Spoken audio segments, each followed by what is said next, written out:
전시회장, 기자들의 플래시가 터지고 막내가 마이크를 잡는다.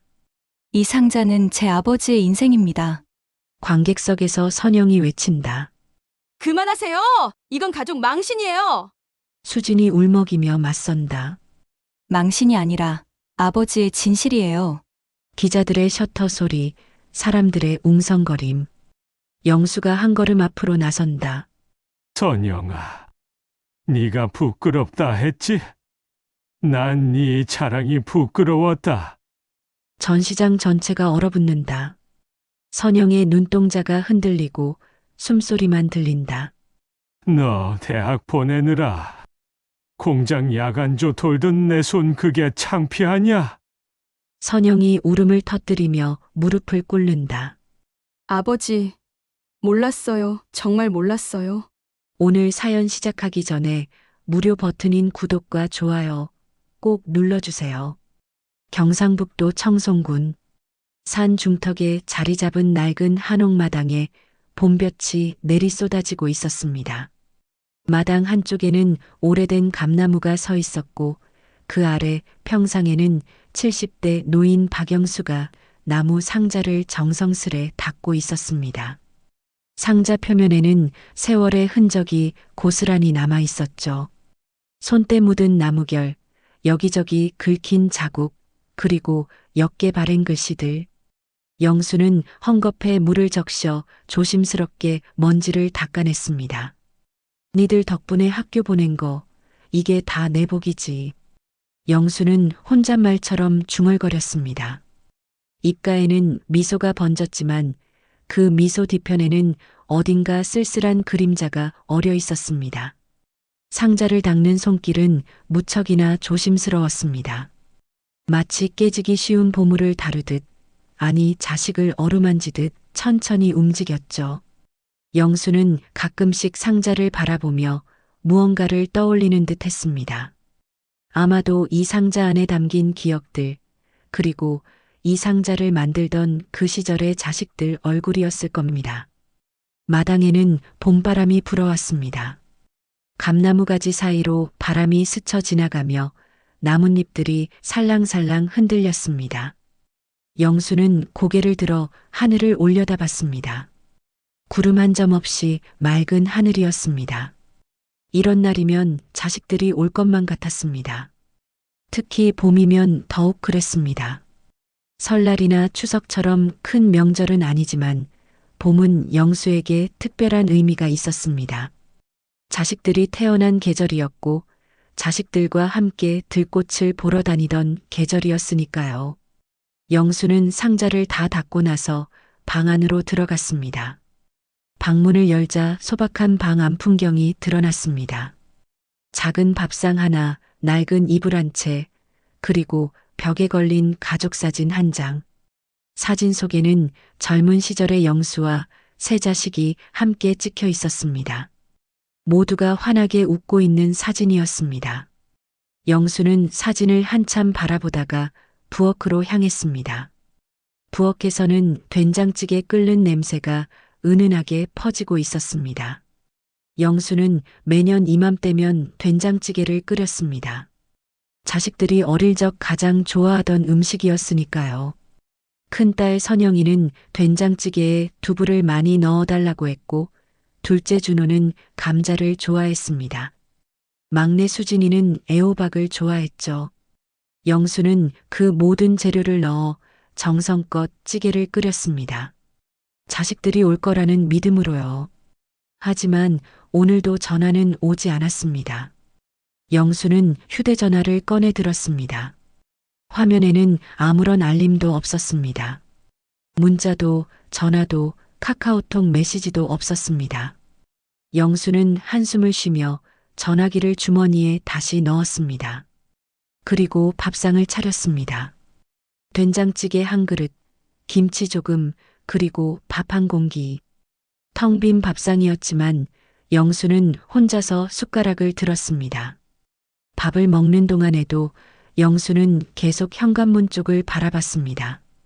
혹시 문이 열리지 않을까, 혹시 자식들이 깜짝 방문하지 않을까 하는 기대감이었습니다. 하지만 문은 열리지 않았습니다. 고요한 시간만이 흘렀습니다. 영수는 밥을 다 먹고 설거지를 했습니다. 그리고 다시 마당으로 나왔습니다. 오후가 되자 마당에 차 한 대가 들어섰습니다. 영수는 반가운 마음에 벌떡 일어났습니다. 차문이 열리고 막내딸 박수진이 내렸습니다. 수진은 38살이었습니다. 미혼이었고 서울에서 작은 갤러리를 운영하고 있었습니다. 수진은 손에 비닐봉지를 들고 있었습니다. 아버지, 오랜만이에요. 수진은 밝게 웃으며 다가왔습니다. 영수는 반가움과 동시에 약간의 실망감이 섞인 표정을 지었습니다. 막내만 온 거였으니까요. 수진은 그런 아버지의 표정을 읽었는지 조금 미안한 얼굴로 말했습니다. 언니는 출장이래요. 중국으로 갔대요. 오빠는 프랑스에서 전시회 준비 중이고요. 영수는 고개를 끄덕였습니다. 이미 예상했던 대답이었습니다. 큰딸 선영이는 대기업 인사팀장이었습니다. 늘 바빴고 늘 출장 중이었습니다. 둘째 준호는 화가였습니다. 몇 년 전부터 프랑스에 나가 있었습니다. 국제적인 작가가 되겠다며 떠났던 아들이었습니다. 그래도 명절인데 한번 얼굴은 봐야지. 영수의 목소리에는 서운함이 묻어났습니다. 수지는 아버지의 손을 잡았습니다. 아버지, 그래도 제가 왔잖아요. 언니랑 오빠도 다음엔 꼭 올 거예요. 수지는 비닐봉지에서 귤 한 봉지를 꺼냈습니다. 시장에서 사온 것이었습니다. 영수는 귤을 받아들고 잠시 멍하니 바라봤습니다. 귤은 자식들이 어릴 적 좋아하던 과일이었습니다. 겨울이면 영수는 귤 한 박스를 사다가 아이들에게 나눠주곤 했습니다. 그때 아이들은 얼마나 좋아했던가요? 영수는 갑자기 결심한 듯 방으로 들어가 배낭을 챙기기 시작했습니다. 수진이 놀라서 물었습니다. 아버지, 어디 가세요? 서울 갈란다. 네, 갑자기요? 선영이한테 가보려고. 준호한테도 전화하려고. 수진은 난감한 표정을 지었습니다. 언니는 아버지가 회사로 찾아오는 걸 무척 싫어했습니다. 체면 때문이었습니다. 하지만 영수는 이미 마음을 굳힌 듯 했습니다. 배낭에 옷가지 몇 벌과 도시락통을 넣었습니다. 그리고 나무 상자를 조심스럽게 들었습니다. 이것도 가져갈란다. 수지는 아버지의 눈빛을 봤습니다. 그 눈빛에는 자식에 대한 그리움과 자존심의 싸움이 담겨 있었습니다. 영수는 자식들을 보고 싶었습니다. 하지만 동시에 자식들에게 짐이 되고 싶지 않았습니다. 그 두 마음이 부딪히며 영수의 가슴 속에서 소용돌이 치고 있었습니다. 수지는 결국 아버지와 함께 차에 올랐습니다. 차가 출발하자 영수는 뒤를 돌아봤습니다. 마당에 놓인 평상, 감나무, 그리고 조용한 한옥이 점점 멀어졌습니다. 영수는 창밖을 바라보며 생각했습니다. 자식들이 과연 반가워할까? 아니면 부담스러워할까? 영수는 알 수 없었습니다. 하지만 한 가지는 확실했습니다. 영수는 자식들을 너무나 보고 싶었습니다. 서울 강남. 고층 빌딩들이 하늘을 찌를 듯 솟아있는 테헤란로 한복판에 대기업 본사 건물이 우뚝 서 있었습니다. 건물 23층, 인사팀 사무실. 큰딸 박선영은 넓은 유리창이 있는 팀장실에 앉아 서류를 검토하고 있었습니다. 45살의 선영은 단정한 정장 차림에 짧게 자른 머리, 그리고 날카로운 눈빛을 가진 커리어 우먼이었습니다. 선영의 책상 위에는 고급스러운 물건들이 가지런히 놓여 있었습니다. 외제 향수 한 병, 최신형 노트북, 명품 만년필, 그리고 각종 서류들. 책상 한쪽에는 노란색 메모지가 붙어 있었습니다. 효도는 마음보다 시스템이라는 문구가 적혀 있었죠. 선영은 매달 정해진 날짜에 아버지께 생활비를 송금했습니다. 정확히 100만 원씩. 한 번도 거르지 않았습니다. 선영에게 그것은 효도를 실천하는 가장 효율적인 방법이었습니다. 점심시간이 되자 선영은 거래처와의 미팅을 위해 서류를 정리했습니다. 오늘은 중요한 계약건이 있었습니다. 해외 법인 인사 담당자들과의 화상회의도 예정되어 있었습니다. 선영은 거울을 보며 립스틱을 고쳤습니다. 완벽해야 했습니다. 언제나 그랬듯이요. 그때 사무실 전화가 울렸습니다. 로비에서 걸려온 전화였습니다. 팀장님, 로비에 팀장님을 찾는 분이 계신데요. 성함이 박영수라고 하시는데. 선영의 표정이 굳었습니다. 아버지였습니다. 선영은 당황한 목소리로 물었습니다. 지금 로비에 계시다고요? 네, 도시락 같은 걸 들고 계세요. 선영은 한숨을 쉬었습니다. 회사에 아버지가 찾아오는 것은 선영에게 가장 피하고 싶은 상황이었습니다. 동료들의 시선, 상사의 시선, 그리고 무엇보다 자신의 체면 때문이었습니다. 선영은 빠르게 계산했습니다. 로비로 내려가서 빨리 돌려보내는 게 최선이었습니다. 알겠습니다. 제가 내려가겠습니다. 선영은 서둘러 엘리베이터를 탔습니다. 엘리베이터 안에서 선영은 거울에 비친 자신의 얼굴을 봤습니다. 긴장한 표정이었습니다. 왜 이렇게 마음이 불편한 걸까요? 아버지를 만나는 게 왜 이렇게 부담스러운 걸까요? 선영은 스스로에게 물었지만 대답할 수 없었습니다. 로비에 도착하자 낡은 코트를 입은 영수가 소파에 앉아 있었습니다. 손에는 낡은 보자기에 싼 도시락 통이 들려 있었습니다. 영수는 주변을 두리번거리고 있었습니다.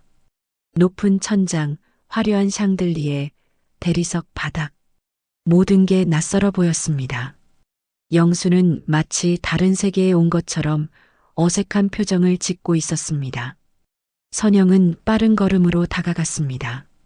주변 사람들의 시선이 느껴졌습니다. 경비원도, 안내 데스크 직원도, 지나가는 직장인들도 모두 영수를 바라보고 있었습니다. 선영은 얼굴이 화끈거렸습니다. 아버지, 여기 왜 오셨어요? 선영의 목소리는 낮고 단호했습니다. 영수는 딸을 보자 환하게 웃었습니다. 선영아, 네 좋아하던 멸치볶음 해왔다. 점심 안 먹었을 거 아니냐? 영수는 보자기를 풀어 도시락 통을 보여주었습니다. 안에는 정성스럽게 볶은 멸치볶음과 김 그리고 주먹밥이 담겨 있었습니다. 선영이 어릴 적 가장 좋아하던 도시락이었습니다. 영수는 새벽부터 일어나 준비한 것이었습니다. 하지만 선영의 표정은 밝아지지 않았습니다. 오히려 더 굳어졌습니다. 아버지, 여긴 그런 거 들고 오면 안 돼요.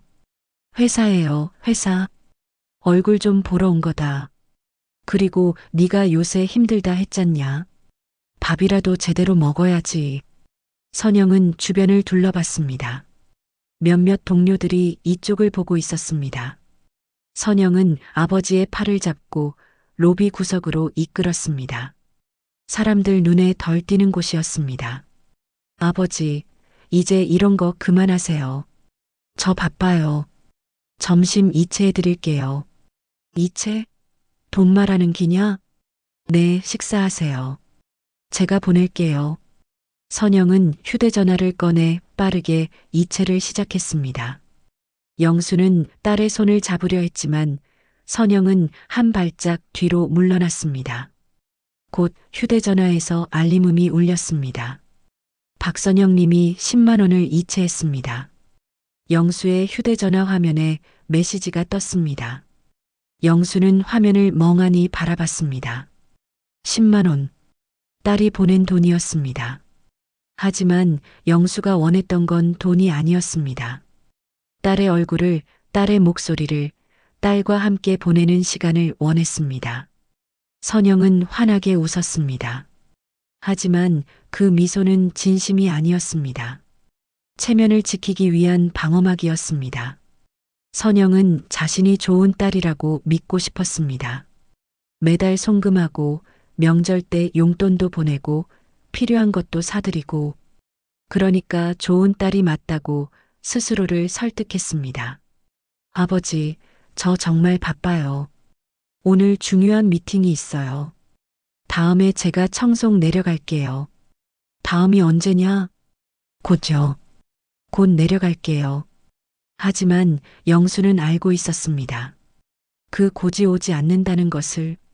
선영은 언제나 바빴고 언제나 다음을 약속했지만 그 다음은 오지 않았습니다. 지난 명절에도 그 전 명절에도 선영은 오지 않았습니다. 영수는 말없이 도시락을 로비 테이블 위에 내려놓았습니다. 그리고 무거운 걸음으로 돌아섰습니다. 선영은 아버지의 뒷모습을 바라봤습니다. 굽은 등, 느린 걸음, 낡은 코트. 순간 선영의 가슴 한쪽이 찌릿했습니다. 하지만 선영은 그 감정을 빠르게 눌렀습니다. 지금은 감정에 휘둘릴 시간이 없었습니다. 미팅이 있었고, 보고서가 있었고, 해야 할 일들이 산더미처럼 쌓여 있었습니다. 영수가 건물 밖으로 나가자 선영은 도시락을 집어들었습니다. 그리고 휴게실 냉장고에 넣었습니다. 나중에 먹겠다고 생각했지만 선영은 알고 있었습니다. 결국 먹지 않을 거라는 것을, 며칠 후 버려질 거라는 것을요. 사무실로 돌아온 선영은 책상에 앉았습니다. 그리고 서류를 펼쳤습니다. 하지만 글자가 눈에 들어오지 않았습니다. 자꾸만 아버지의 뒷모습이 떠올랐습니다. 선영은 고개를 저으며 커피를 마셨습니다. 집중해야 했습니다. 일에 집중해야 했습니다. 그날 저녁 선영은 늦게까지 회사에 남아 있었습니다. 모두가 퇴근한 사무실에 혼자 앉아 있었습니다. 창밖으로는 서울의 야경이 펼쳐져 있었습니다. 반짝이는 불빛들, 지나가는 차들, 그리고 멀리 보이는 한강. 모든 게 화려했습니다. 하지만 선영의 마음속은 텅 비어 있었습니다. 선영은 휴대전화를 꺼냈습니다. 아버지에게 전화를 걸까 생각했습니다. 하지만 손가락은 움직이지 않았습니다. 무슨 말을 해야 할지 몰랐습니다. 미안하다고, 사랑한다고, 보고 싶다고, 모든 말이 거짓처럼 느껴졌습니다. 선영은 결국 전화를 걸지 않았습니다. 대신 선영은 달력을 펼쳤습니다. 빽빽하게 적힌 일정들이 보였습니다. 회의, 출장, 보고서, 마감, 평가 일정. 쉴 틈이 없었습니다. 선영은 한숨을 쉬었습니다. 아버지를 만날 시간은 정말 없었습니다. 적어도 선영은 그렇게 믿고 싶었습니다. 서울에서 청송으로 돌아온 영수는 며칠 동안 멍하니 지냈습니다. 선영을 만났던 그날의 기억이 자꾸만 떠올랐습니다. 딸의 차가운 눈빛, 서둘러 이체한 10만 원, 그리고 로비에 홀로 남겨진 도시락. 영수는 마당에 앉아 하늘을 올려다봤습니다. 구름이 천천히 흘러가고 있었습니다. 세월도 저 구름처럼 흘러가는 것일까요? 영수는 방으로 들어가 나무 상자를 다시 꺼냈습니다. 상자 안에는 자식들의 어린 시절 물건들이 가득했습니다. 손바닥만 한 운동화, 색이 바랜 크레파스, 그리고 삐뚤빼뚤한 글씨로 쓴 편지들. 영수는 그중 하나를 집어들었습니다. 준호가 초등학교 시절 쓴 편지였습니다. 아빠, 나는 커서 유명한 화가가 될 거예요. 그래서 아빠한테 큰 집 사드릴게요. 사랑해요, 아빠. 영수는 편지를 읽으며 씁쓸하게 웃었습니다. 준호는 정말 화가가 되었습니다. 그것도 프랑스까지 가서 공부하는 화가요. 하지만 큰 집은 아직 사주지 않았습니다.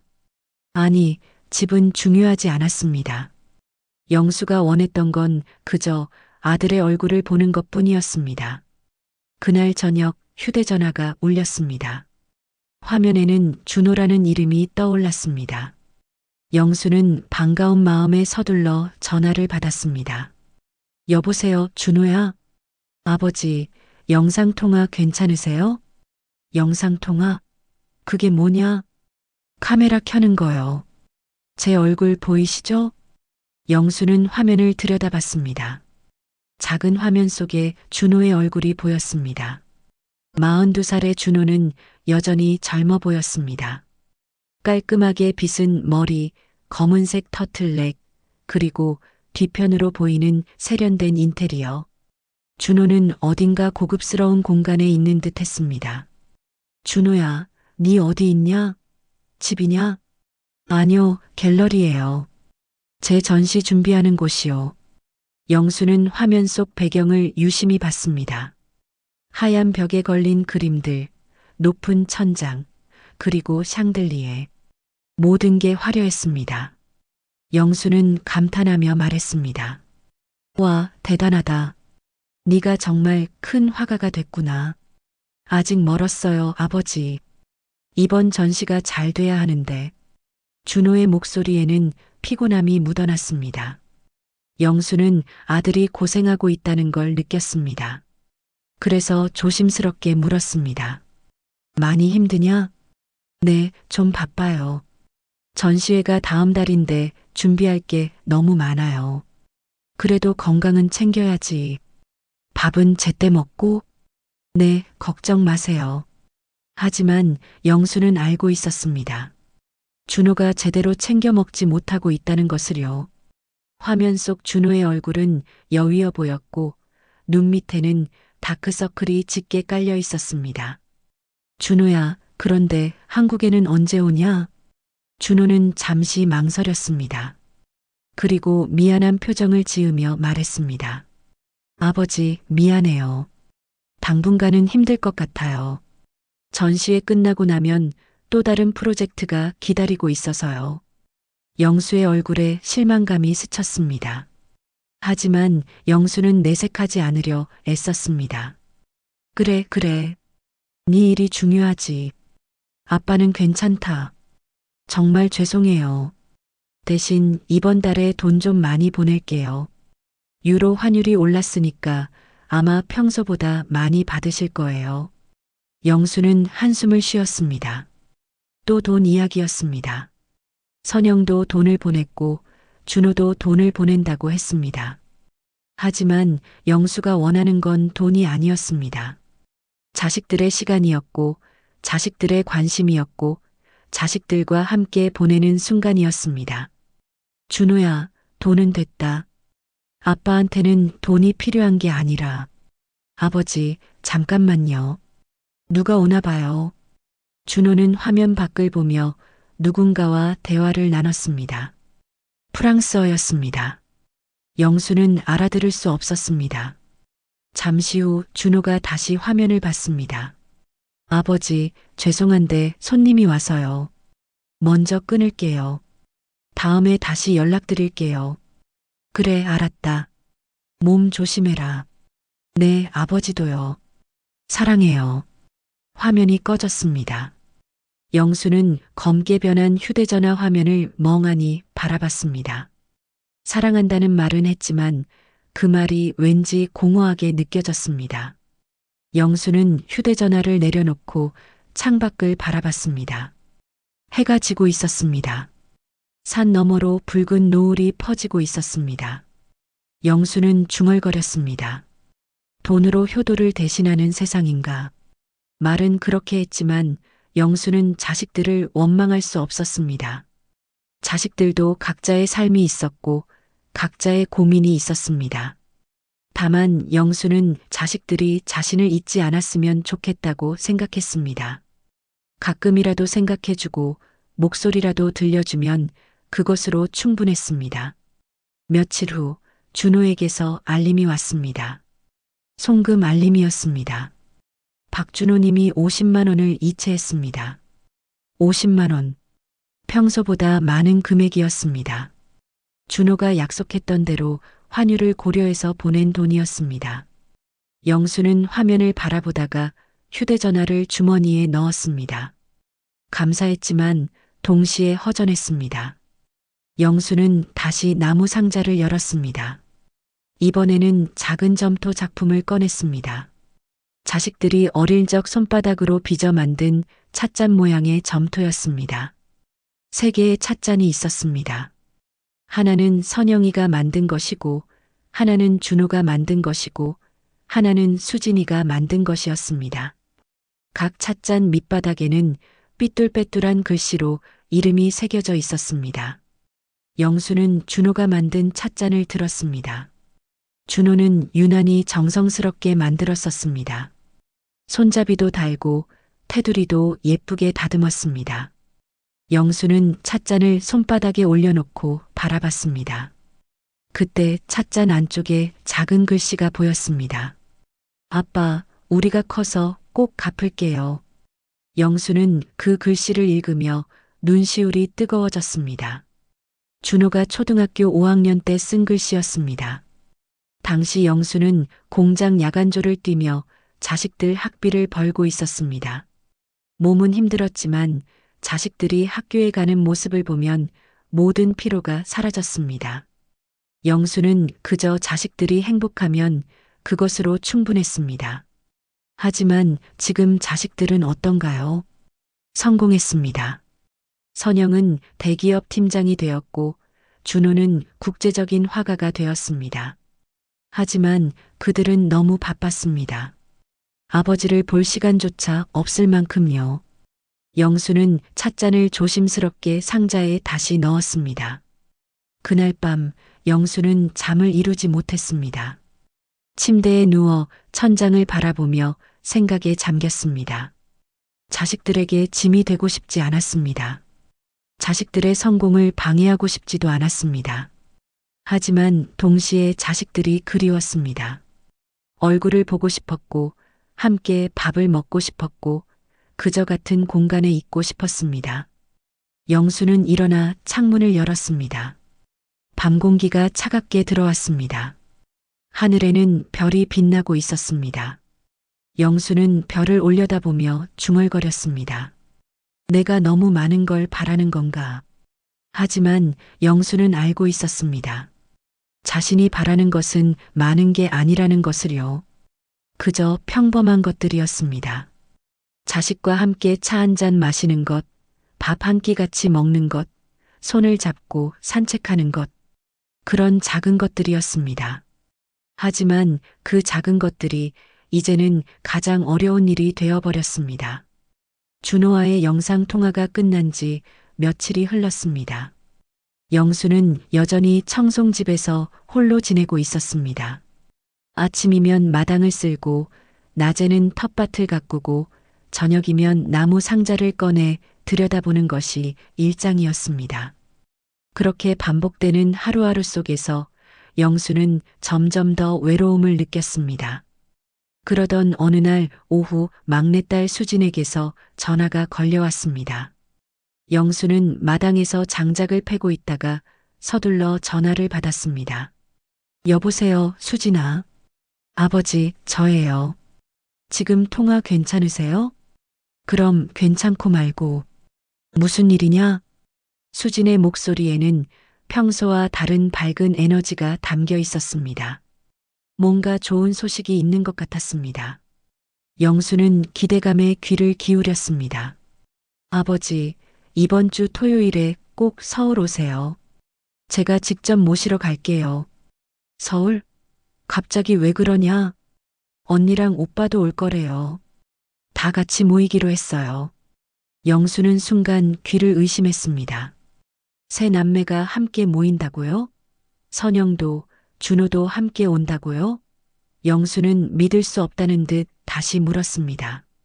정말이냐? 선영이도 시간 낸다고? 네, 제가 직접 언니한테 말했어요. 언니도 꼭 가겠다고 했어요. 준호도 프랑스에서 오냐? 오빠는 마침 한국에 올 일이 있대요. 전시회 관련해서 미팅이 있나 봐요. 그래서 토요일에 시간 낼 수 있다고 했어요. 영수의 가슴이 두근거리기 시작했습니다. 세 자식이 한자리에 모이는 것은 정말 오랜만이었습니다. 마지막으로 함께 모인 게 언제였던가요? 적어도 3년은 된 것 같았습니다. 어쩌면 그 이상일지도 몰랐습니다. 영수는 떨리는 목소리로 물었습니다. 그래, 그럼 어디서 만나냐? 식당이냐? 아니요, 제가 준비한 곳이 있어요. 도착하시면 알게 될 거예요. 아버지, 기대하셔도 좋아요. 수진의 목소리에는 비밀스러운 설렘이 묻어났습니다. 영수는 더 묻고 싶었지만 참았습니다. 수진이 뭔가 준비한 게 분명했습니다. 알았다. 토요일이지? 꼭 갈란다. 네, 아침 10시에 제가 모시러 갈게요. 아버지, 그때 그 나무 상자도 꼭 가져오세요. 나무 상자? 왜? 필요해요. 꼭 챙겨주세요. 전화를 끄는 영수는 한동안 멍하니 서 있었습니다. 그리고 천천히 미소가 번졌습니다. 자식들을 만날 수 있다니. 그것도 3명 모두를요. 영수는 마치 어린아이처럼 들뜬 마음으로 집안을 서성였습니다. 무엇을 준비해야 할까요? 자식들에게 무엇을 해줄 수 있을까요? 영수는 옷장을 열었습니다. 그리고 가장 깨끗한 옷을 꺼냈습니다. 조금 낡았지만 정갈한 회색 양복이었습니다. 영수는 옷을 꺼내 먼지를 털고 다림질을 했습니다. 그리고 구두도 꺼내 정성스럽게 닦았습니다. 오랜만에 자식들 앞에서 단정한 모습을 보여주고 싶었습니다. 토요일까지는 며칠이 남아 있었지만 영수는 매일 준비를 했습니다. 머리를 다듬으러 동네 이발소에도 갔습니다. 이발소 주인이 물었습니다.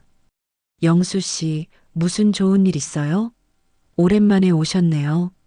자식들 만나러 서울 갑니다. 오, 그래요? 좋겠네요. 며느리도 다 오나요? 아니, 자식들만요. 그것만으로도 감사하지. 영수는 거울에 비친 자신의 모습을 봤습니다. 주름이 깊어진 얼굴, 희끗희끗한 머리카락. 세월이 많이 흘렀습니다.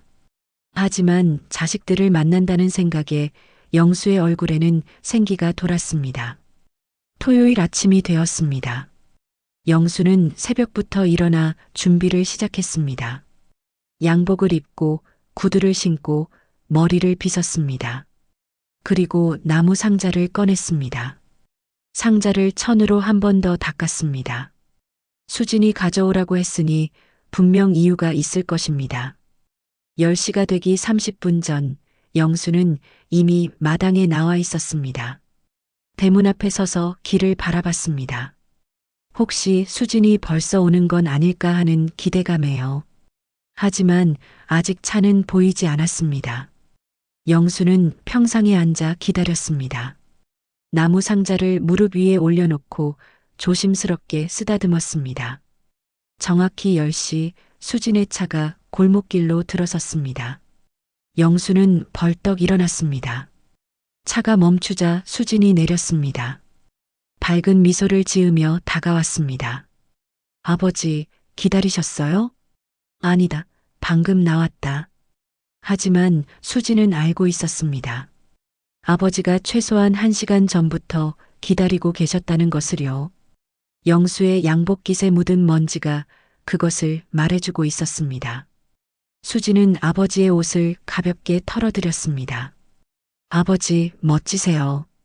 양복 입으시니까 완전 신사 같아요. 그래, 자식들 앞에서 부끄럽지 않게 해야지. 두 사람은 차에 올랐습니다. 영수는 나무 상자를 무릎 위에 올렸습니다. 차가 출발하자 영수는 설레는 마음에 계속 질문을 했습니다. 선영이는 몇 시에 온다더냐? 언니는 오후 2시쯤 올 거예요. 준호는 벌써 한국에 왔냐? 네, 어제 도착했대요. 호텔에서 쉬고 있을 거예요. 영수는 고개를 끄덕이며 창밖을 바라봤습니다. 청송을 벗어나 고속도로로 접어들었습니다. 차창 밖으로 산과 들판이 빠르게 지나갔습니다. 봄날의 풍경은 아름다웠습니다. 하지만 영수의 눈에는 풍경보다 자식들의 얼굴이 더 선명했습니다. 수진아, 그런데 우리 어디로 가는 기냐? 제 갤러리예요. 거기서 만나기로 했어요. 갤러리? 네가 운영하는 그 작은 전시 공간 말하는 기냐? 네, 거기요. 근데 요즘 조금 넓혔어요. 새로운 전시도 준비했고요. 영수는 궁금했지만 더 묻지 않았습니다. 도착하면 알게 될 것입니다. 차는 계속 달렸습니다. 2시간쯤 지나자 서울 시내로 들어섰습니다. 높은 건물들, 복잡한 도로, 많은 사람들. 영수는 언제 와도 서울이 낯설었습니다. 수지는 차를 한 건물 앞에 세웠습니다. 오래된 붉은 벽돌 건물이었습니다. 창고를 개조한 듯한 모습이었습니다. 입구 위쪽에는 간판이 걸려 있었습니다. 기억의 상자. 영수는 간판을 올려다보며 물었습니다. 기억의 상자? 이게 무슨 전시냐? 아버지께서 직접 보시면 알 수 있을 거예요. 같이 들어가요. 수지는 아버지의 손을 잡고 건물 안으로 들어갔습니다. 무거운 유리문을 열자 넓은 전시 공간이 나타났습니다. 하얀 벽, 높은 천장, 그리고 부드러운 조명. 그 안에는 여러 개의 나무 상자들이 전시되어 있었습니다. 영수는 천천히 걸으며 상자들을 바라봤습니다. 크고 작은 상자들이 벽면을 따라 놓여 있었습니다. 각 상자 옆에는 설명문이 붙어 있었습니다. 영수는 한 상자 앞에 멈춰 섰습니다. 그 상자는 낯익었습니다. 아니, 너무나 익숙했습니다. 수진아, 이게... 네, 아버지 상자예요. 영수는 놀란 눈으로 상자를 바라봤습니다. 분명히 자신이 가지고 있던 그 상자였습니다. 세월의 흔적이 그대로 남아있는 바로 그 상자요. 영수는 수진을 돌아봤습니다. 네가 언제 이걸 가져갔냐? 지난주에 아버지 댁에 갔을 때요. 잠깐 빌려왔어요. 전시가 끝나면 다시 돌려드릴게요. 영수는 상자 옆 설명문을 읽었습니다. 한 아버지가 평생 간직한 상자. 그 안에는 자식들의 어린 시절이 담겨 있습니다. 낡은 운동화, 바랜 편지, 손바닥으로 빚은 점토 작품. 아버지는 이 모든 것을 버리지 못했습니다. 왜냐하면 이것이 곧 아버지의 사랑이었기 때문입니다. 영수는 글을 읽으며 목이 메었습니다. 수진이 옆에서 조용히 말했습니다. 아버지, 저는 이 상자를 보면서 깨달았어요. 아버지가 얼마나 저희를 사랑하셨는지요. 그래서 이 전시를 준비했어요. 언니랑 오빠도 보여주고 싶었어요. 영수는 딸의 손을 잡았습니다. 그리고 조용히 말했습니다. 고맙다, 수진아. 수진은 아버지를 상자 앞 의자로 안내했습니다. 영수는 천천히 앉았습니다. 그리고 자신의 상자를 바라봤습니다. 참 오래 함께했습니다. 이 상자와요. 자식들이 어릴 때 만들었고 자식들이 자라면서도 영수는 이 상자를 지켰습니다. 버릴 수 없었습니다. 이 안에 담긴 모든 것이 소중했으니까요. 영수가 상자 앞에 앉아 있을 때 갤러리 입구 문이 열렸습니다. 준호였습니다. 검은색 코트를 입고 여행 가방을 끌고 들어온 준호는 갤러리 안을 둘러보며 놀란 표정을 지었습니다. 파리에서 막 도착한 듯 피곤한 기색이 역력했지만 눈빛만은 예리했습니다. 수진아, 이게 다 뭐야? 준호는 전시된 상자들을 하나하나 훑어봤습니다. 수진이 다가가며 말했습니다.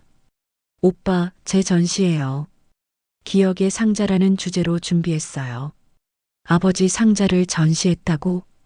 준호의 목소리에는 당황스러움이 묻어났습니다. 그는 천천히 아버지가 앉아 계신 곳으로 걸어갔습니다. 영수는 아들을 보고 일어서려 했지만 준호가 손을 내저었습니다. 아버지, 앉아 계세요. 오랜만이에요.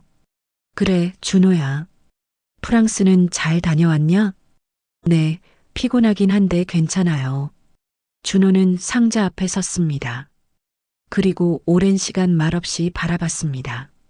그 상자를 마지막으로 본 게 언제였을까요? 아마 고등학교를 졸업하고 대학에 갈 때쯤이었을 겁니다.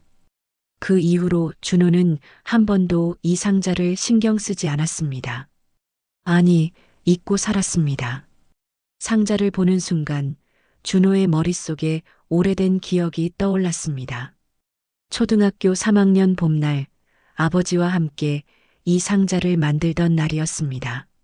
아버지는 나무를 자르고 못을 박았고 준호는 옆에서 사포로 나무를 닦았습니다. 아버지의 손은 크고 거칠었지만 상자를 만지는 손길은 부드러웠습니다. 준호야, 이 상자에 네 보물을 담아라. 그럼 아빠가 평생 지켜줄 기다.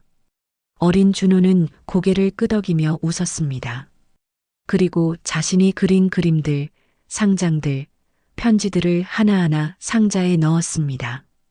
아버지는 그 모습을 흐뭇하게 바라보며 말했습니다. 우리 준호 나중에 크면 큰 화가 되겠다. 준호는 그 기억을 떠올리며 눈을 감았습니다. 가슴 한쪽이 뜨거워졌습니다. 아버지는 정말 약속을 지켰습니다. 이 낡은 상자를 수십 년 동안 버리지 않고 지켜온 것입니다. 오후 2시가 조금 넘었을 때 갤러리 문이 다시 열렸습니다. 이번에는 선영이었습니다. 정갈한 베이지색 정장 차림의 선영은 갤러리에 들어서자마자 주변을 둘러봤습니다. 그리고 표정이 굳어졌습니다. 수진아, 대체 이게 뭐야?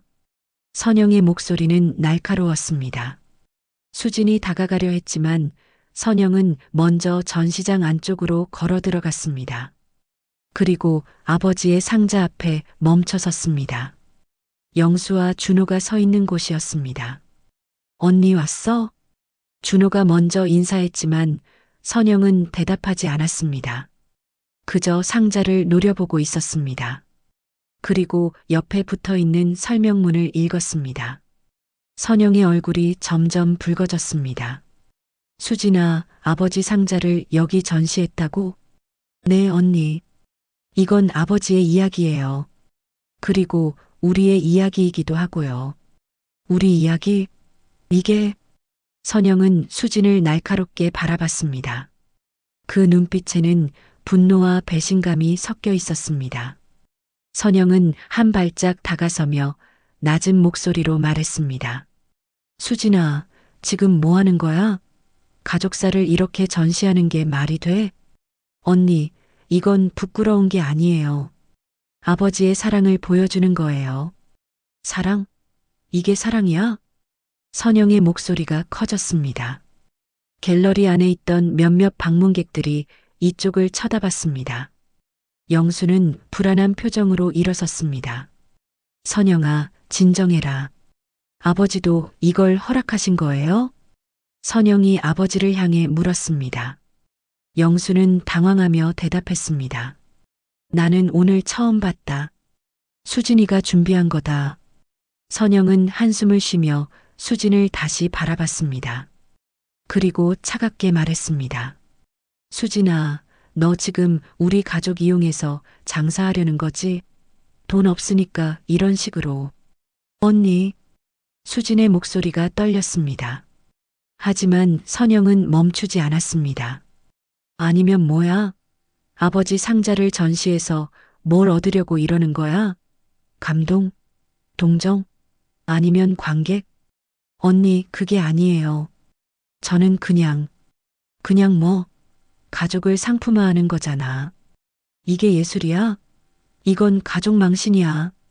선영의 말에 갤러리 안이 조용해졌습니다. 몇몇 방문객들은 불편한 표정으로 밖으로 나갔습니다. 준호가 중간에 끼어들었습니다. 누나, 너무 심한 거 아니야? 수진이가 나쁜 의도로 한 건 아니잖아. 너는 몰라. 너는 프랑스에서 편하게 그림만 그리면 되니까. 하지만 나는 달라. 나는 회사에서 사람들 눈치 보면서 살아야 한다고. 그게 수진이랑 무슨 상관이야? 상관 있어. 내 가족사가 이렇게 공개되면 나한테 피해가 온다고. 사람들이 뭐라고 하겠어? 저 사람 집안이 저렇다. 효도도 제대로 안 하나 봐. 이렇게 말할 거 아냐. 선영의 목소리는 점점 더 높아졌습니다. 영수는 딸의 모습을 보며 가슴이 아팠습니다. 선영은 체면 때문에 화를 내고 있었습니다. 아버지가 걱정돼서가 아니라 자신의 이미지가 걱정돼서요. 수지는 눈물을 참으며 말했습니다. 언니, 저는 정말 아버지가 자랑스러워서 한 거예요. 아버지가 우리를 얼마나 사랑하셨는지 보여주고 싶었어요. 자랑스러워? 이게 자랑스러운 거야? 낡은 상자 하나 가지고? 네, 자랑스러워요. 아버지는 평생 이 상자를 지키셨어요. 우리가 버린 것도, 우리가 잊은 것도 전부 여기 담아두셨어요. 이게 바로 아버지의 사랑이에요. 선영은 비웃듯 말했습니다. 사랑?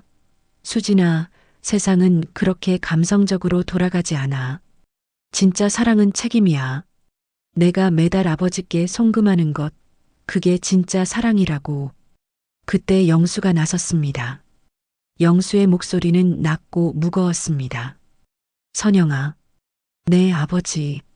니는 내가 사람들 앞에서 부끄럽냐? 선영의 얼굴이 굳었습니다. 영수는 천천히 말을 이었습니다. 나도 너의 자랑이 부끄러웠다. 네, 그게 무슨 말씀이세요? 갤러리 안의 모든 사람들이 숨을 죽였습니다. 영수는 선영을 똑바로 바라보며 말했습니다. 네가 서울 처음 간 날 내가 공장 야간조 뛰며 번 돈으로 등록금 냈다. 손에 기름 묻혀가며 허리 아픈 것 참아가며 번 돈이었지. 그게 자랑이냐, 부끄러움이냐? 선영의 입술이 파르르 떨렸습니다. 영수는 계속 말했습니다. 네가 대기업 들어갔다고 자랑할 때 나는 네 뒤에서 빚 갚고 있었다. 네 학자금 대출 보증 선거, 네는 알고 있었냐? 아버지, 나는 한 번도 네한테 부끄럽다고 생각 안 했다. 네가 잘 되는 게 내 기쁨이었으니까. 근데 네는 나를 부끄러워하는구나. 선영의 눈에서 눈물이 흘러내렸습니다. 하지만 영수는 멈추지 않았습니다. 돈 보내는 게 사랑이라고 했지? 그래, 고맙다. 근데 나는 네 얼굴이 보고 싶었다. 같이 밥 한 끼 먹고 싶었다. 그게 너무 큰 욕심이었냐? 갤러리 안이 무거운 침묵에 휩싸였습니다. 준호도 수진도 그리고 남아있던 방문객들도 모두 말을 잃었습니다. 선영은 고개를 숙인 채 눈물만 흘렸습니다. 영수는 더 이상 말하지 않았습니다. 그저 상자를 바라보며 서 있었습니다. 그 뒷모습은 외롭고 쓸쓸해 보였습니다. 선영은 아무 말도 하지 못한 채 고개를 숙이고 있었습니다. 눈물이 바닥에 똑똑 떨어졌습니다. 갤러리 안은 무겁고 고요했습니다. 그 침묵을 깬 것은 수진이었습니다. 언니, 아버지. 하지만 선영은 대답하지 않았습니다. 그저 고개를 돌려 갤러리 밖으로 뛰쳐나갔습니다. 하이힐 소리가 복도에 울려 퍼졌고 곧 문이 닫히는 소리가 들렸습니다. 준호가 따라가려 했지만 영수가 손을 저었습니다. 내버려둬라. 저에도 생각할 시간이 필요하다. 영수는 천천히 의자에 앉았습니다. 갑자기 힘이 쭉 빠진 것처럼 보였습니다. 수진이 걱정스러운 얼굴로 다가왔습니다. 아버지, 괜찮으세요? 괜찮다. 괜찮아. 하지만 영수의 목소리는 떨리고 있었습니다. 준호는 아버지 옆에 조용히 앉았습니다. 세 사람은 한동안 말없이 있었습니다. 갤러리 안에 남아있던 방문객들도 하나둘 조용히 빠져나갔습니다. 시간이 흘러 오후 4시가 되었습니다. 갤러리 안에는 영수와 수진 그리고 준호만 남아 있었습니다. 밖으로는 봄 햇살이 들어와 나무 상자를 비추고 있었습니다. 수진이 일어나며 말했습니다. 제가 차 좀 끓여올게요. 잠깐만 기다리세요. 수진이 안쪽 사무실로 들어가자 준호와 영수만 남았습니다. 준호는 상자를 바라보며 조심스럽게 물었습니다. 아버지, 이 상자. 정말 오랫동안 간직하셨네요. 그래. 니들이 만들어준 거 아니냐? 버릴 수가 있냐? 저희가 만들었다는 것도 까맣게 잊고 있었어요. 영수는 쓸쓸하게 웃었습니다. 그럴 줄 알았다. 니들은 다 잊었겠지. 근데 나는 기억한다. 네가 나무 사포질하던 것도, 선영이가 못질하던 것도, 수진이가 페인트 칠하던 것도. 준호는 아무 말도 하지 못했습니다. 가슴 한쪽이 먹먹했습니다. 자신은 프랑스에서 예술을 한답시고 화려한 전시를 준비하면서 정작 가장 중요한 것을 잊고 살았던 것입니다. 바로 가족이요. 수진이 차를 들고 나왔습니다. 따뜻한 보리차였습니다. 세 사람은 차를 마시며 조용히 앉아 있었습니다. 그때 영수가 천천히 일어났습니다. 수진아, 이 상자 좀 열어도 되겠냐? 네, 아버지. 당연하죠. 영수는 상자 앞에 무릎을 꿇었습니다. 그리고 조심스럽게 상자 뚜껑을 열었습니다. 오래된 나무 냄새와 함께 안쪽이 드러났습니다. 상자 안에는 여러 가지 물건들이 가득 담겨 있었습니다. 낡은 운동화, 바랜 공책, 작은 인형, 그리고 편지들. 영수는 그 중에서 낡은 봉투 하나를 꺼냈습니다. 노란색으로 변색된 봉투였습니다. 영수는 봉투를 열어 편지를 꺼냈습니다. 종이는 얇고 부서질 것처럼 약해 보였습니다. 영수는 천천히 펼쳤습니다. 이건 니들 엄마가 돌아가시기 전에 쓴 편지다. 준호와 수진이 놀라서 아버지를 바라봤습니다. 어머니의 편지라니. 두 사람은 어머니를 어렴풋이 기억했습니다. 준호가 10살, 수진이 5살 때 어머니는 병으로 세상을 떠났습니다. 아버지, 엄마가 편지를 남기셨어요? 그래. 병원에서 쓴 거다. 니들한테 주려고 했는데 아직 때가 아닌 것 같아서 내가 간직하고 있었다. 영수는 편지를 펼쳤습니다. 어머니의 손글씨가 떨리는 글씨체로 적혀 있었습니다. 영수는 조용히 읽기 시작했습니다. 내 사랑하는 아이들에게 엄마는 곧 하늘나라로 갈 것 같구나. 많이 아프지만 너희들 생각하면 조금 덜 아프단다. 선영아, 넌 착하고 똑똑한 아이야. 동생들 잘 챙겨줘. 준호야, 넌 그림 그리는 걸 참 좋아하지. 엄마는 내 그림이 제일 예쁘단다. 수진아, 막내딸. 엄마가 더 안아주지 못해서 미안해. 너희 아빠를 잘 따르고 서로 사랑하며 살아라. 엄마는 하늘에서 너희를 지켜볼게. 영수의 목소리가 떨렸습니다. 편지를 읽는 동안 수진은 눈물을 닦았고 준호는 고개를 숙였습니다. 영수는 편지를 접으며 말했습니다. 니들 엄마 마지막 소원이 뭔지 아냐? 니들이 서로 사랑하며 사는 거였다. 영수는 다시 상자 안을 뒤졌습니다. 그리고 또 다른 봉투를 꺼냈습니다. 이번에는 영수 자신이 쓴 편지였습니다. 이건 내가 쓴 거다. 언젠가 니들한테 주려고 준비해뒀다. 영수는 봉투를 열어 편지를 꺼냈습니다. 그리고 읽기 시작했습니다. 내가 가진 전부는 너희다. 집도 땅도 돈도 별로 없지만 너희가 있어서 나는 부자였다. 선영아, 니는 강하고 책임감 있는 아이다. 하지만 가끔은 약해져도 괜찮다. 아빠가 있잖냐. 준호야, 네 그림은 세상에서 제일 아름답다. 내 꿈을 끝까지 펼쳐라. 수진아, 니는 나의 쉼표다. 네가 있어서 내 인생이 따뜻했다. 너희 셋이 함께 있을 때 그게 내가 가장 행복한 순간이었다. 준호는 눈물을 참지 못하고 흐느꼈습니다. 수진도 소리 없이 울고 있었습니다. 영수는 편지를 천천히 접으며 말했습니다. 나는 니들한테 큰 유산은 못 남겨준다. 하지만 이 상자만은 남기고 싶다. 이 안에 우리 가족의 기억이 다 담겨 있으니까. 영수는 상자 맨 아래에서 작은 봉투 하나를 더 꺼냈습니다. 거기에는 선영에게라고 적혀 있었습니다. 이건 선영이한테 주려던 거다. 나중에 전해줘라. 수진이 봉투를 받아들었습니다. 그 순간 갤러리 문이 천천히 열렸습니다. 선영이었습니다. 눈이 퉁퉁 부은 채 들어선 선영은 멀리서 세 사람을 바라봤습니다. 그리고 천천히 걸어왔습니다. 아버지.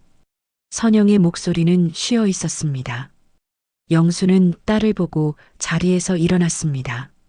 선영은 아버지 앞에 섰습니다. 그리고 무릎을 꿇었습니다. 아버지, 죄송해요. 선영아, 제가 잘못했어요. 저는 아버지가 부끄러운 게 아니었어요. 제가 부끄러웠던 거예요. 선영은 눈물을 흘리며 말을 이었습니다. 저는 성공했다고 생각했어요. 좋은 회사, 높은 연봉, 멋진 직함. 그런데 정작 가장 중요한 걸 잃어버렸어요. 바로 아버지예요. 영수는 딸의 어깨를 감싸 안았습니다. 됐다. 이제 됐다. 아버지, 그 상자 제가 초등학교 때 버린 거 맞아요. 부끄러워서 쓰레기통에 버렸어요. 그런데 아버지가 다시 주워오셨던 거예요? 그래. 네가 만든 건데 어떻게 버리냐? 그래서 주워왔지. 선영은 아버지의 품에서 소리내어 울었습니다. 준호와 수진도 다가와 함께 안았습니다. 네 사람은 상자 앞에서 한참을 그렇게 있었습니다. 창밖으로는 노을이 지고 있었습니다. 붉은 빛이 갤러리 안을 물들였고 나무 상자도 따뜻한 빛으로 빛났습니다. 영수는 자식들을 안으며 생각했습니다. 이 순간이 바로 자신이 평생 바라던 순간이라고. 돈도 명예도 그 어떤 것도 이 순간만큼 소중하지 않다고요. 갤러리 안에 노을빛이 가득 차고 네 사람은 서로를 아는 채 한참을 그렇게 있었습니다. 오랜만에 느껴보는 온기였습니다. 선영은 아버지의 품에서 천천히 고개를 들었습니다. 눈물로 얼룩진 얼굴이었지만 그 표정은 한결 편안해 보였습니다. 아버지, 이제 집에 가실래요? 제가 모셔다 드릴게요. 아니다. 수진이 전시 끝까지 봐야지. 수진이 고개를 저었습니다. 아버지, 전시는 내일부터 정식으로 시작이에요. 오늘은 가족끼리만 보는 날이었어요. 영수는 고개를 끄덕였습니다. 그리고 다시 상자를 바라봤습니다. 아직 보여줄 것이 남아 있었습니다. 영수는 상자 안 깊숙한 곳에서 작은 나무 상자 하나를 더 꺼냈습니다. 손바닥만 한 크기의 작은 상자였습니다. 이것도 보여줄 게 있다. 세 남매는 궁금한 눈으로 아버지를 바라봤습니다. 영수는 작은 상자를 열었습니다. 안에는 낡은 사진 한 장과 3개의 작은 봉투가 들어 있었습니다. 영수는 먼저 사진을 꺼냈습니다. 이게 뭔지 기억하냐? 사진 속에는 어린 세 남매가 함께 찍혀 있었습니다. 선영은 8살쯤, 준호는 5살쯤, 수지는 갓난아기였습니다. 세 아이는 큰 나무 상자 앞에 서서 환하게 웃고 있었습니다. 바로 오늘 전시된 그 상자였습니다. 아, 이 사진. 준호가 놀라며 말했습니다. 선영도 사진을 자세히 들여다봤습니다. 가물가물하지만 어렴풋이 기억났습니다. 상자를 다 만들고 나서 아버지가 사진을 찍어주셨던 날이었습니다. 이 사진은 상자 만든 날 찍은 거다. 니들이 얼마나 좋아했는지 모른다. 계속 웃으면서 상자 안에 봄을 넣는다고 난리였지. 영수는 사진을 내려놓고 봉투 하나를 집었습니다. 첫 번째 봉투에는 선영이가라고 적혀 있었습니다. 이건 니들이 각각 어릴 때 나한테 쓴 편지다. 내가 소중히 간직했다. 영수는 선영에게 봉투를 건넸습니다. 선영은 떨리는 손으로 봉투를 열었습니다.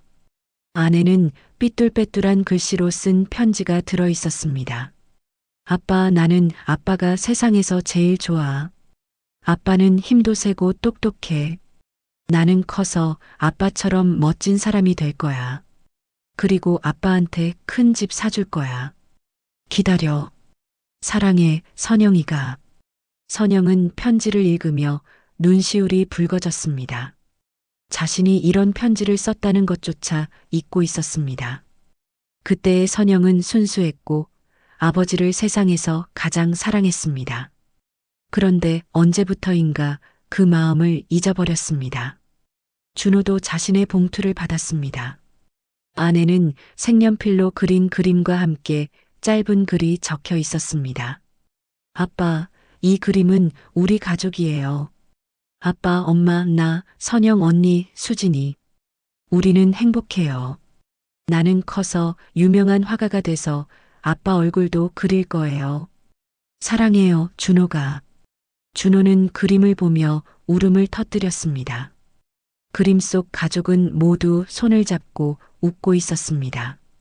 서툰 그림이었지만 그 안에는 진심이 담겨 있었습니다. 수진의 봉투에는 편지가 아닌 작은 꽃잎들이 들어 있었습니다. 말라서 바스러질 것 같은 꽃잎들이었습니다. 수진이 놀라며 물었습니다. 아버지, 이게 뭐예요?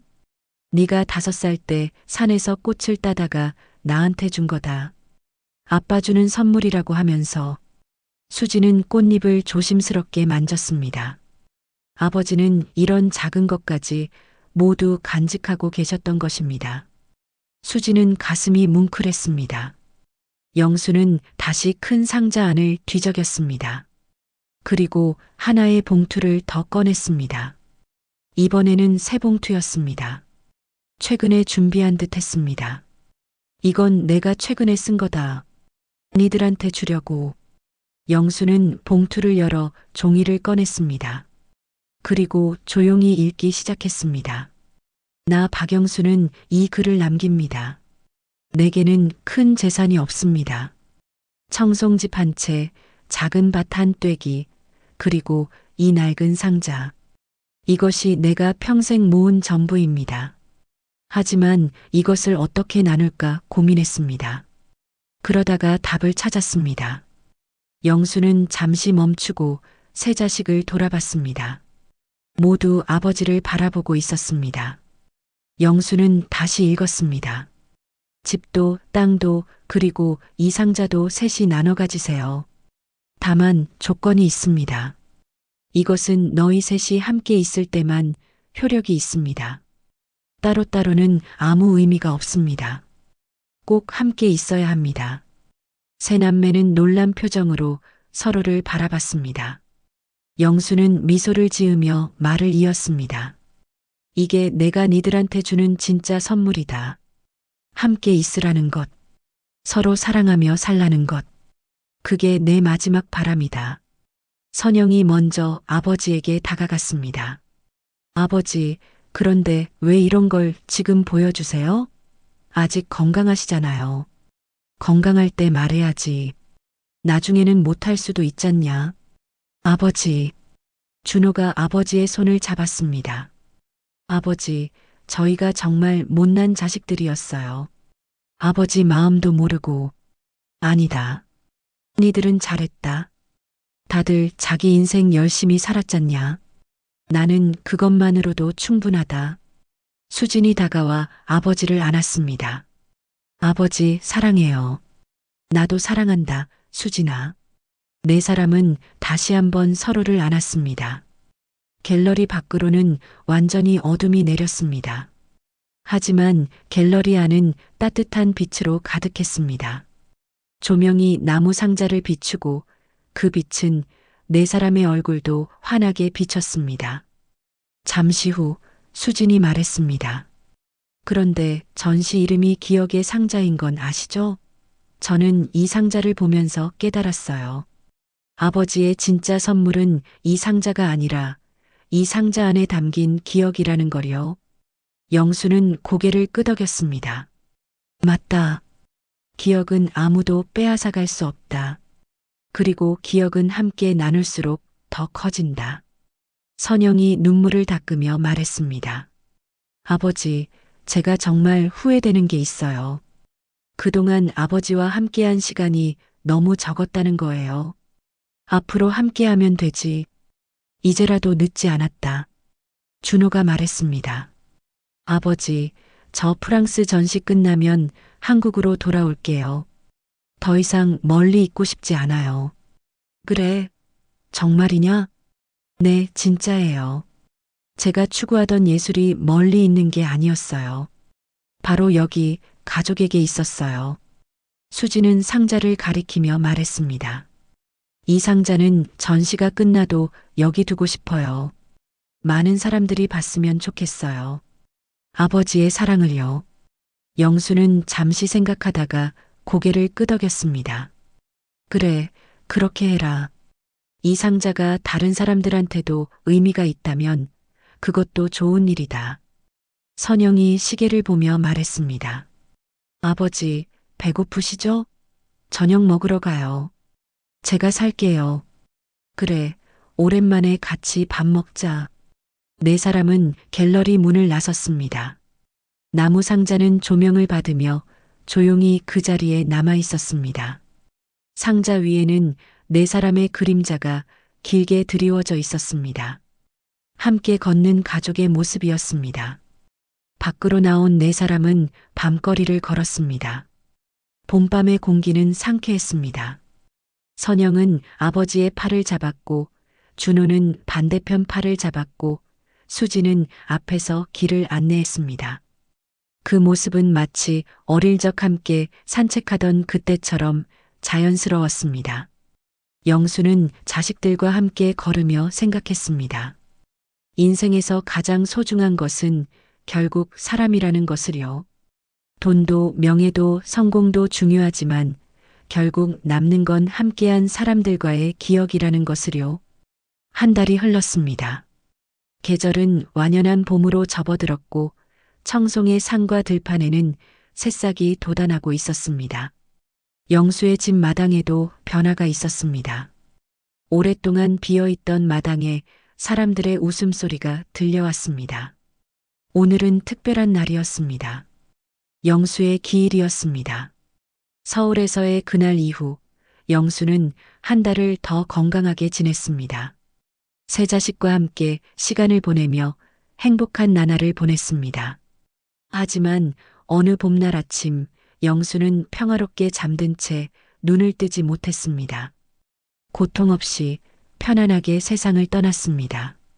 세 남매는 장독대 옆에 작은 상을 차렸습니다. 영수가 생전에 좋아하던 음식들이 정갈하게 놓여 있었습니다. 된장찌개, 멸치볶음, 김치, 그리고 보리밥. 영수의 사진이 상 위에 놓여 있었고 그 옆에는 나무 상자가 자리하고 있었습니다. 선영은 검은색 한복을 입고 있었습니다. 회사에 사직서를 낸 지 2주일이 지났습니다. 더 이상 높은 자리와 많은 연봉이 중요하지 않았습니다. 이제 선영은 작은 비영리 단체에서 일하기로 했습니다. 어르신들을 돕는 일이었습니다. 아버지가 생전에 바라셨을 일이었습니다. 준호는 프랑스에서 완전히 돌아왔습니다. 짐을 모두 정리하고 서울의 작은 작업실을 얻었습니다.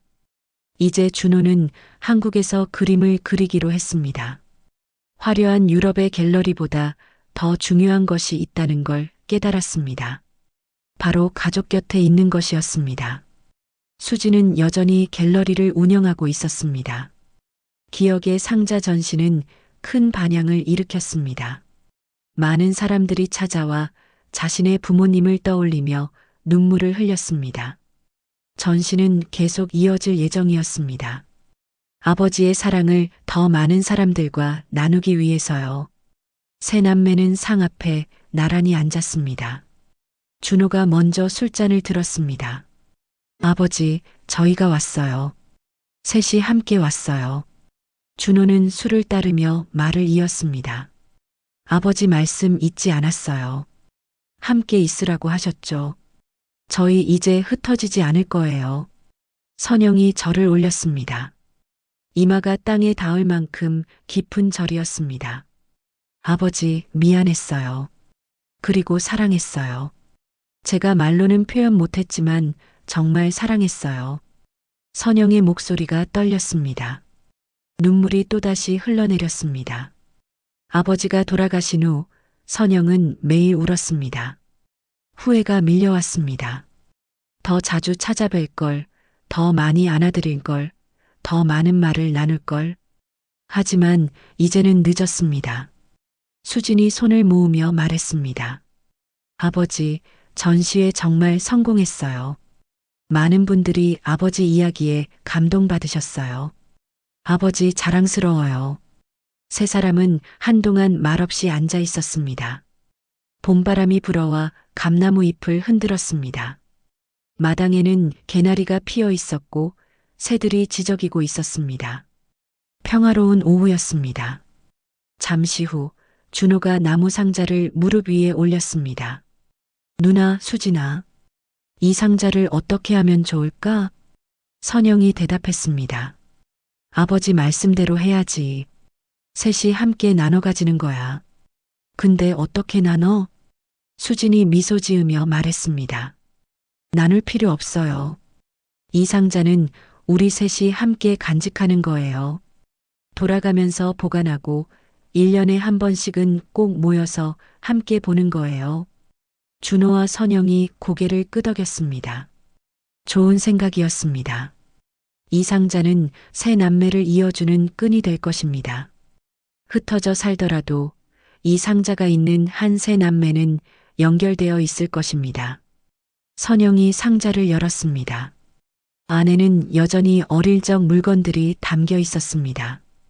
그리고 아버지가 마지막으로 넣어둔 편지도 있었습니다. 선영은 새로운 봉투 하나를 꺼냈습니다. 이건 뭐야? 이건 본 적 없는데? 봉투 겉면에는 새 자식에게라고 적혀 있었습니다. 선영이 조심스럽게 열자 안에는 짧은 편지가 들어 있었습니다. 영수가 세상을 떠나기 직전에 쓴 것 같았습니다. 선영이 소리내어 읽었습니다. 내 사랑하는 자식들아, 이 편지를 읽고 있다면 나는 이미 떠났겠지. 슬퍼하지 마라. 나는 행복했다. 마지막 한 달 너희와 함께한 시간이 내 인생에서 가장 빛나는 순간이었다. 너희 셋이 함께 웃는 모습을 보며 나는 충분히 행복했다. 부탁이 하나 있다. 서로 사랑하며 살아라. 힘들 때 서로 기대고 기쁠 때 함께 웃어라. 그리고 가끔은 이 상자를 열어 우리의 추억을 떠올려라. 나는 언제나 너희와 함께 있을 것이다. 이 상자 안에 너희 마음속에 사랑한다. 내 아이들아. 세 남매는 편지를 듣고 눈물을 흘렸습니다. 하지만 이번에는 슬픔만의 눈물이 아니었습니다. 감사함의 눈물이기도 했습니다. 아버지가 남긴 사랑에 대한 감사함이었습니다. 준호가 상자를 다시 닫으며 말했습니다. 이 상자는 아버지의 마음 같아요. 오래되고 낡았지만 버릴 수 없는. 선영이 고개를 끄덕였습니다. 그래. 그리고 이제 우리도 여기에 우리의 기억을 담아야 해. 아버지가 해주셨던 것처럼. 수진이 가방에서 종이 3장을 꺼냈습니다. 제가 준비했어요. 우리도 아버지께 편지를 쓰는 거예요. 그리고 이 상자에 넣어두는 거죠.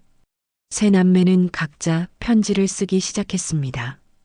선영은 자신의 후회와 사랑을 적었습니다. 준호는 아버지께 배운 것들을 적었습니다. 수지는 아버지에 대한 감사를 적었습니다.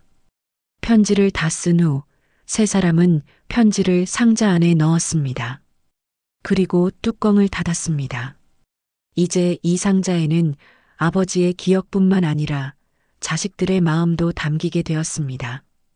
해가 서쪽으로 기울기 시작했습니다. 노을이 마당을 붉게 물들였습니다. 세 남매는 일어나 마당을 둘러봤습니다. 감나무, 장독대, 평상, 모든 것이 그대로였습니다. 하지만 무언가 달라졌습니다. 이제 이 집은 단순한 아버지의 집이 아니었습니다. 세 남매의 집이기도 했습니다. 언제든 돌아올 수 있는 곳이었습니다. 선영이 말했습니다. 이 집 우리 그대로 두자. 팔지 말고. 나도 그럴 생각이었어. 준호가 동의했습니다. 1년에 4번, 계절마다 한 번씩 여기서 모이자. 우리 셋이? 수진이 제안했습니다. 선영과 준호가 고개를 끄덕였습니다. 좋아. 약속하자. 세 사람은 손을 맞잡았습니다. 그리고 하늘을 올려다봤습니다. 구름 사이로 햇살이 비쳐 내려왔습니다. 마치 아버지가 하늘에서 미소 짓고 있는 것 같았습니다. 카메라는 천천히 하늘로 올라갑니다. 마당 전체가 보이고 세 남매의 모습이 점점 작아집니다. 그들 가운데에는 나무 상자가 놓여 있습니다. 봄바람이 불어와 감나무 꽃잎이 흩날립니다. 꽃잎은 마당을 가득 채우며 춤을 춥니다. 상자 위에는 세 남매가 방금 넣은 편지가 보입니다. 그 편지 위로 햇살이 비춥니다. 따뜻하고 부드러운 빛입니다. 이 빛은 아버지의 사랑처럼 영원히 그들을 비출 것입니다. 세 남매는 서로를 안았습니다. 그리고 작은 목소리로 말했습니다. 이젠 우리도 서로 버리지 말자. 봄날의 마당에 평화가 깃들었습니다. 나무 상자는 조용히 그 자리에 놓여 있었습니다. 세월이 흘러도 계절이 바뀌어도 이 상자는 그곳에 있을 것입니다. 한 아버지의 사랑을 증명하며 그리고 한 가족의 끈을 이어주며 이 이야기에 공감이 되셨다면 구독과 좋아요 부탁드립니다.